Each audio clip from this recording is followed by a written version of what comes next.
पहले आप ये समझे कि प्रिंसिपल वैल्यू कहेंगे किसको। तो इन्वर्स ट्रिग्नोमेट्री का जो रेंज होता था, जैसे साइन इन्वर्स का रेंज जो है -π/2 से π/2, कॉस का रेंज 0 से पाई, tan का रेंज जो है ओपन ब्रैकेट -π/2 से π/2, ये सभी मैंने कल बताया था आप लोग को। तो आंसर जो है ना, ये जितना भी क्वेश्चन होगा सभी का आंसर उसी रेंज में होना चाहिए। जैसे यहाँ पर tan है, tan इनवर्स है, तो tan इनवर्स का आंसर जो होगा, इसका आंसर -π/2 से π/2 के बीच में ही होना चाहिए। ठीक है, तो जितना भी अभी हम लोग क्वेश्चन देखेंगे सभी का प्रिंसिपल वैल्यू निकालना है, मीन्स सभी का आंसर जो होगा उसी के पार्टिकुलर रेंज के अंदर होना चाहिए, ये आप ध्यान रखें।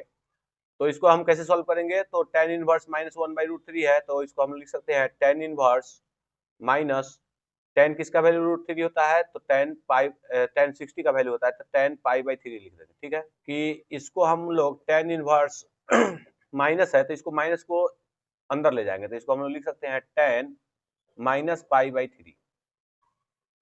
अब tan इनवर्स tan कट जाएगा तो हो जाएगा -π/3।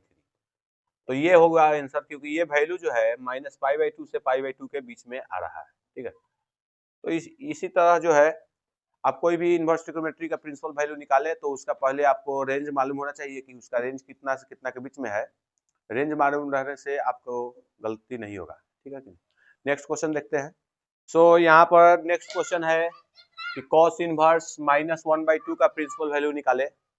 तो cos का रेंज आपको पहले से मालूम होना चाहिए कि cos का रेंज जो है इसका आंसर जो भी आएगा, इसका आंसर वो 0 से पाई के बीच में होना चाहिए। ठीक है, तो इसको दिमाग में रख के इसको सॉल्व करेंगे। तो इसको हम लोग ऐसे लिख सकते हैं cos इनवर्स माइनस cos 1/2 किसका वैल्यू होता है, तो π/3, मतलब cos 60 का वैल्यू जो है 1/2 होता है।